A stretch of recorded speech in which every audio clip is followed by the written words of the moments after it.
Municipal park जो कि शहर का इकलौता पार्क है अब खंडरात का मंजर पेश करने लगा है। पार्क में बच्चों के लिए लगाए गए झूले भी गायब हो चुके हैं, जबकि शहरियों के लिए रखे गए बेंच भी टूट फूट का शिकार हैं। पार्क में तफरीह के लिए आने वाले लोगों को सख्त मुश्किलात का सामना करना पड़ रहा है। पार्क के अंदर बच्चों के खेल कूद के लिए लाखों रुपये मालियत के झूले वगैरह भी काफ़ी अर्सा पहले लगाए गए थे, मगर अब वो भी गायब हो चुके हैं। म्यूनसिपल कमेटी के अफसरान और अमला की अदम तवज्जो देखभाल ना होने के बायस ये पार्क वीरान और जाड़े का मंजर पेश कर रहा है और हर तरफ नशेई लोगों ने अपना कब्जा जमा रखा है। इस मौका पर लोगों का कहना था कि हाँ जी, हम सुनते आए हैं कि ये पार्क जो है ये क़याम पाकिस्तान से पहले का यहाँ मौजूद है और यहाँ पे बहुत सारे हमारे बुज़ुर्ग, औरतें, बच्चे यहाँ पे सैर करने के लिए आते थे।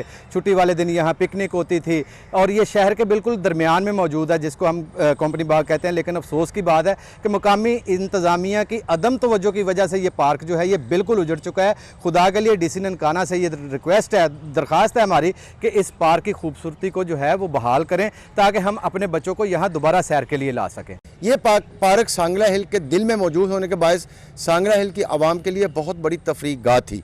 यहाँ हर ख़ास आम, औरतें, मर्द, बच्चे अपना टाइम स्पेंड करने के लिए, छुट्टी के दिन पिकनिक मनाने के लिए यहाँ आते थे। लेकिन अब इसकी अदम तवज्जो की वजह से ये इतना बदहाली का शिकार है कि यहाँ कोई शरीफ आदमी बगैर पिकनिक तो छोड़े वैसे भी यहाँ दाखिल। पार्क बदहाली का शिकार हो चुका है, जिसके बायस पार्कों में आने वालों का रश ना होने के बराबर है और अच्छे पार्क ना होने की वजह से शहरी मायूसी का शिकार हैं। शहरियों ने पार्कों पर तवज्जो देने का मुतालबा किया है। कैमरामैन मियां सैफ रहमान के साथ वाश न्यूज़, फैसलाबाद।